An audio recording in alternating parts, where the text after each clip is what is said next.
at 30, I thought I was done because I wanted to get to a certain level in the music industry. Like 30 was old. Do you understand? And then I hit 40, wasn't too bad, a couple of things.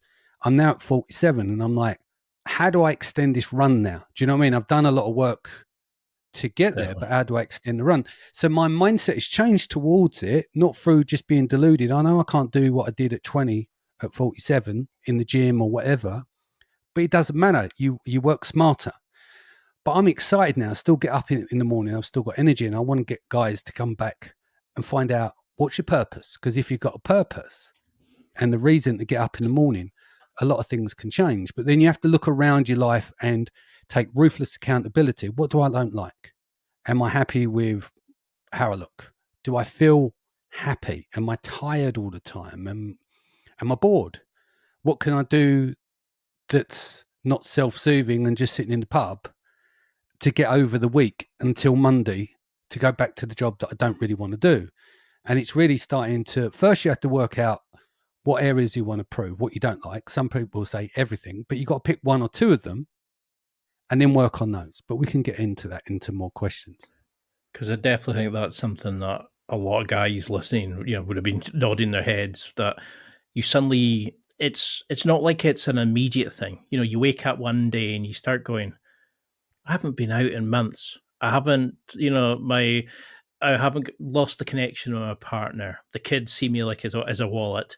I've got no respect in the job, and suddenly it's like, what do I do? What do I do now? And we all have, like, a lot of guys have this belief that 40 is right. That's it. You're screwed. Yeah. You can't go any farther. Whatever job you're in, you're screwed. Whatever relationship in, that's it. If you break any of those, that's it. Your career's over. Your relationships are over. Especially if you haven't had the kids, you haven't had the relationship.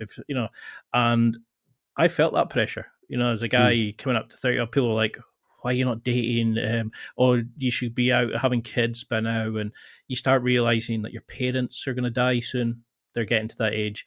I mean, I'm 40 now. I know that I could get married now.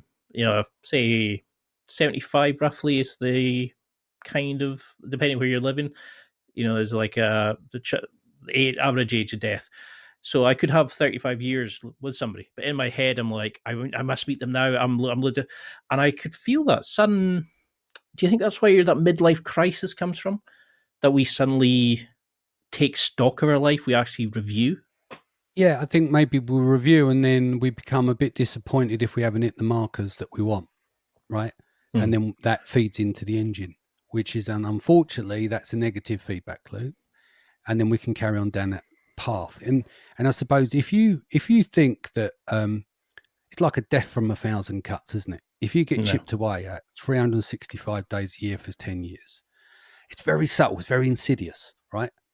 But it happens over time, and then you stop and you go, right, okay, this has been going on 10 years. What happened? And I think what happens with guys that come out of relationships and they've got no connection, human connection with anyone else, and so they go and move into a flat